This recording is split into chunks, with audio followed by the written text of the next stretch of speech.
Hello friend, कैसे हो आप सब। आई होप मेरे सारे फ्रेंड अच्छे होंगे। आज की रेसिपी है कोकोनट नान कटाई।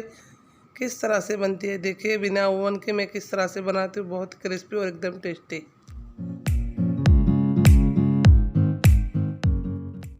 उसके लिए मैं पहले जमा हुआ देसी घी ले लूँगी। आप इसको जमे हुए फॉर्म में लेना। चम्मच भर के मैं 4-5 चम्मच के करीब ले लूँगी। देख लीजिए, मैं मेजरिंग भी दिखा दूँगी आपको। 5 चम्मच भर के मैं लूँगी। ज़्यादा बड़ा भी चम्मच नहीं, ज़्यादा छोटा भी नहीं, इस हिसाब से आप लेना है। 5 चम्मच भर के इसमें मैं आपको एकदम परफेक्ट मेजरिंग भी दिखा दूँगी। देखो, मैंने 5 चम्मच भर के ले लिया है देसी घी। और इस तरह से जमे हुए फॉर्म में लेना है और अच्छी तरह से उसको बीट कर लेंगे। एकदम वो क्रीमी हो जाएगा, जैसे व्हिप क्रीम होता है ऐसा हो जाएगा, व्हिप क्रीम के जैसी। और एकदम अपने जब फेंटेंगे ना इसको तो एकदम वाइट हो जाता है ये घी। आप इसको पिघला हुआ घी मत लेना। और मैं देसी घी यूज़ कर रही हूँ। आप चाहे तो इस जगह पे बटर भी ले सकते हो, वो भी इतनी क्वांटिटी में ले लेना आप, 5 चम्मच। अब ये मैं पिसी हुई चीनी ले रही हूँ। मैंने इसको मिक्सी जार में लेके पीस लिया था। 1 कप भर के मैं ले रही हूँ पिसी हुई चीनी। अगर आपके पास इस तरह से मेजरिंग कप ना हो तो इस तरह की एक छोटी कटोरी भी ले सकते हो। जो भी आप जितनी चीनी ले रहे हो इतना ही आटा और इतना ही कोकोनट लेना है, तो उस हिसाब से आप मेजरिंग कर लेना। और मैंने 5 चम्मच भर के देसी घी लिया था, इस हिसाब से ये मेजरिंग परफेक्ट है। अब इसको भी अच्छी तरह से 2-5 मिनट आप इसको लगेगा अच्छी तरह से बीट कर लेना। एकदम जैसे अपने केक में क्रीम कैसे लगाते एकदम वैसी व्हिप क्रीम के जैसे ये हो जाएगा। एकदम फ्लफी सा, एकदम सॉफ्ट और एकदम क्रीमी सा। और उसका पूरा कलर भी चेंज हो जाता है। और बहुत ही टेस्टी बनी थी नान कटाई। आप इसको ज़रूर ट्राई करना, बहुत ही अच्छी बनी थी और बहुत जल्दी भी बन जाती है। इसमें ज़्यादा टाइम भी नहीं लगता है। देखो, मैं भी कर रही हूँ तो कैसा हो रहा है, पूरा फ्लफी सा हो जाएगा और उसका पूरा टेक्सचर चेंज हो जाएगा। देख लीजिए आप। अब अच्छी तरह से इसको देख लीजिए, इस तरह से जैसे मैं उल्टा करोगे ना तो ये नीचे नहीं गिर गया। उसकी पहचान है कि ये भी हो चुका है। अब इस तरह से इसको चेक कर लेना। अब जब बाउल को उल्टा करोगे ना तो भी नीचे नहीं गिरेगा, तो समझ लेना कि ये भी हो चुका है, यानी अच्छी तरह से फेंट चुका है। अब अपने ड्राई इंग्रेडिएंट्स डालेंगे। तो जितनी मैंने चीनी ली थी उतना ही मैं मैदा लूँगी। देख लीजिए, जितना मैंने जो कप भर के मैंने चीनी ली थी उतना ही मैदा। अब ये मैं बेकिंग पाउडर डाल रही हूँ इस चम्मच से। देख लीजिए, अगर आप छोटी चम्मच की आधी समझ लीजिए। अगर आपके पास ये चम्मच ना हो तो छोटी चम्मच की आधी समझ लीजिए बेकिंग पाउडर। अब ये मैं बेकिंग सोडा ले रही हूँ। ये 2 चुटकी के करीब ले लीजिए आप बेकिंग सोडा। देखो, ये छोटी चम्मच, इसके भी मैं दो चुटकी के करीब ले लीजिए। आप समझ लीजिए 2 चुटकी के करीब। देखिए, ये 2 चम्मच से मैंने लिया है, मैं आपको दिखा रही हूँ, तो आप इस हिसाब से डाल देना। और जितना मैदा इतना ही चीनी और इतना ही कोकोनट, यानी ड्राई जो कोकोनट होता है नारियल का बुरादा। अब ये 1 चुटकी के करीब मैं सॉल्ट डालूँगी। सॉल्ट डालने से क्या होगा, टेस्ट, मीठे का जो टेस्ट होता है वो बढ़ जाता है। तो आप हाथ में 2 उंगलियों के बीच में ले लीजिए, जितना आवे इतना ले लीजिए। अब इसको अच्छी तरह से छान लेंगे अपने। इससे क्या होगा, इस तरह से छानने से बेकिंग पाउडर और बेकिंग सोडा अच्छी तरह से आटे में मिल जाएगा। तो आप इस तरह से छान के यूज़ करना, तो उसका रिजल्ट बहुत अच्छा आता है। अब ये मैं कस्टर्ड पाउडर ले रही हूँ, वेनिला फ्लेवर का कस्टर्ड पाउडर 2 चम्मच भर के। 2 चम्मच भर के वेनिला फ्लेवर का कस्टर्ड पाउडर ले लेना। इसमें वेनिला फ्लेवर ही लेना। अगर आपके पास ये ना हो तो भी कोई टेंशन नहीं, स्किप भी कर सकते हो। और 1 चुटकी के करीब में इलायची पाउडर डालूँगी। इसका भी टेस्ट और खुशबू बहुत अच्छी आती है। अभी देखो, ये मैं कोकोनट ले रही हूँ, जो नारियल का बुरादा होता है ना एकदम बारीक वाला, वो पूरा भर के ले लीजिए आप। देखो, इस तरह से जो नारियल का बुरादा आता है ना वही ले लेना आप। बहुत ही अच्छी बनी थी ये नान कटाई। देख लीजिए, देखिए इस तरह से मैं मेजरिंग करूँ। जिस कप से मैंने मतलब आप समझ लीजिए, कोई भी बाउल ले लीजिए। तो आप जिस कप से आटा ले रहे हो, चीनी ले रहे हो, इतना ही अपने को कोकोनट लेना है। और जो बाउल मैंने आपको दिखाया उस बाउल में इसमें 5 चम्मच घी जाएगा। तो आप उस मेजरिंग का थोड़ा ध्यान रखना। बस अब अपने को आटे जैसा नहीं गूंदना है, इसको ज़्यादा प्रेस मत करना आप। बस इस तरह से हल्के हाथ से इसको मिक्स करते रहना। बस इस तरह से उंगलियों से इसको मतलब मिक्स करते रहना, हथेली की यूज़ मत करना, नहीं तो फिर आटा सा बन जाएगा। तो अपने को थोड़ा सा मतलब क्या करूँ, क्रमली, हाँ क्रमली का ही रखना है, एकदम क्रमली क्रमली सा हो जाएगा ये।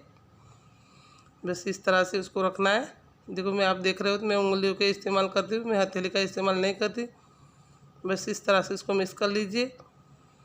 इसमें कुछ भी डालने की, जिस तरह से मैंने मेजरिंग किया, इसमें और कुछ भी डालने की, दूध वगैरह भी डालने की ज़रूरत नहीं है। अगर आपसे ये नहीं हो रहा है तो आप 1 चम्मच या 1.5 चम्मच के करीब मिल्क भी डाल सकते हो।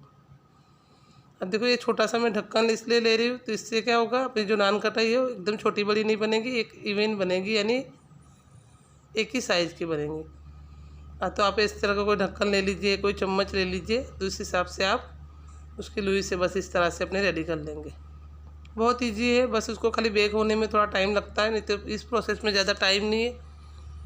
और एक बार इस तरह से नान खटाई बनाओगे तो आपके घर में सब आपकी तारीफ़ करेंगे, इतनी टेस्टी बनती है और पूरे घर में खुशबू फैल जाती है कोकोनट की, देसी घी की और कस्टर्ड पाउडर की। अगर ये मेरी रेसिपी आपको अच्छी लगी हो तो मेरे चैनल को लाइक, शेयर एंड सब्सक्राइब जरूर कर देना। बेल आइकन को भी ज़रूर दबा देना और वीडियो की नोटिफिकेशन आपको मिल जाएगी। और आप इस तरह से ज़रूर ट्राई करना और आपकी फैमिली के साथ भी शेयर करना। बहुत ईजी रेसिपी है और बहुत ही टेस्टी है। एक इस तरह से आप एक बार घर पे बनाओगे तो आप बाहर से लाना भूल जाओगे, इतनी टेस्टी बनी थी ये, और पूरे घर में खुशबू फैल जाएगी। बस इस तरह से मेजरिंग करके आपको देखो दिखा रही हूँ। इसलिए मैं ढक्कन से, इसलिए देखो सबके पास कुकी कटर नहीं होता है, तो आप कोई से भी इस तरह से मेजरिंग कर सकते हो। देखो इवन बन चुकी है पूरी, कोई भी छोटी बड़ी नहीं बनी है, सब एक ही साइज़ की बन चुकी है, देख लीजिए। और अच्छी खासी क्वांटिटी में बन जाती है इस तरह से, यानी 250 ग्राम के करीब बन जाएगी। देख लीजिए। अब थोड़ा सा मैंने एक प्लेट में नारियल का बुरादा ले लिया है, तो अब ऊपर इसकी साइड अपने थोड़ा सा नारियल का बुरादा लगा देंगे। ऊपर की साइड अपने नारियल का बुरादा लगा देंगे। देख लीजिए इस तरह से ऊपर से कोकोनट लगा लीजिए, मैंने पूरे में लगा लिया है। ऊपर से लुक भी अच्छा आएगा और ऊपर से जो कोकोनट बेक होता है तो उसका टेस्ट बहुत अच्छा आता है। तो आप इस तरह से पूरे में मैंने लगा लिया, देख लीजिए।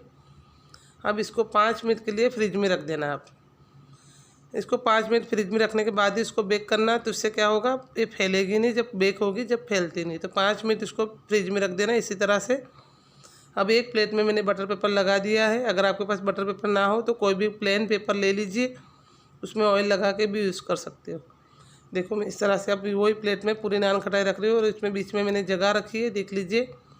अब एक मैंने एल्यूमिनियम की कढ़ाई ले ली थी और उसको मैंने प्री हीट कर लिया था, यानी थोड़ा सा गर्म कर लिया था, देख लीजिए। इस तरह से इसको पहले से गर्म कर लीजिए और जो मटका रखते हैं उसके नीचे इस तरह के मैंने एक स्टैंड रख दिया, इसके ऊपर ये थाली रख दी है, देख लीजिए। और अगर आपको दिख रहा हो तो उसमें मैंने गैप रखा है, तो आप थोड़ी दो नान खटाई के बीच में जगह रखना। अब इसको मीडियम आंच पे आप 30 मिनट तक बेक कर लेना। मिनिमम इसको मीडियम आंच पे 30 मिनट तो लगती है। देखो पूरा कलर चेंज हो जाएगा, समझ लीजिए। तो ये हो चुकी। आप ऐसा हो तो इस तरह से नीचे से देख लेना, थोड़ी सी ब्राउन हो जाए तो समझ लेना कि ये बेक हो चुकी है। कलर देखिए इसका कितना चेंज हो चुका और बहुत ही टेस्टी बनी थी। सही में इसको ज़रूर ट्राई करना और अपनी फैमिली को खिलाना, आपकी तारीफ़ हो जाएगी, इतनी टेस्टी बनी थी।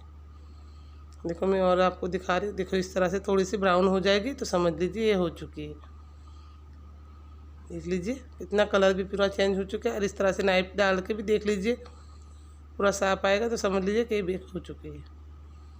अब इसको निकाल लीजिए आप और उसको ठंडा करने के लिए फ़ैन के लीजिए छोड़ दीजिए। एकदम इसको हाथ मत लगा देना, उसको ठंडा होने के बाद ही आप टच करना, नहीं तो फिर टूट जाती, बहुत सॉफ्ट रहती है ना, इसलिए। देख लीजिए कितनी अच्छी दिख रही है, बिना ओवन के भी कितनी अच्छी बनी है। देख लीजिए नान खटाई आप बिना ओवन के भी बना सकते। देखो बाहर जैसे एकदम दिख रही है, पीछे से भी देख लीजिए। देखो एकदम क्रमली, अंदर से भी देखो कितनी जालीदार और इतनी टेस्टी बनी थी। तो इसको ज़रूर ट्राई करना और कमेंट करके बताना कि मेरी रेसिपी आपको कैसी लगी। और खाने में बहुत ही टेस्टी बनती है ये, देख लीजिए। बिना ओवन के भी कितनी अच्छी बनी है, अंदर से भी देख लीजिए आप, मैंने तोड़ के भी आपको दिखा दी है। Okay friends, thank you.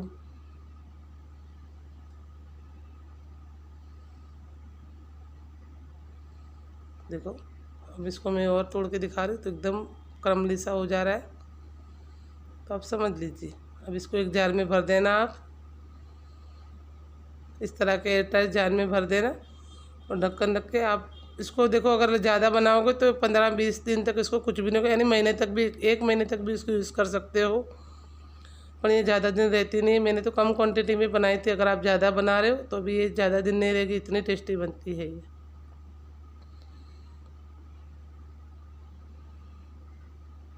Okay friends, thank you.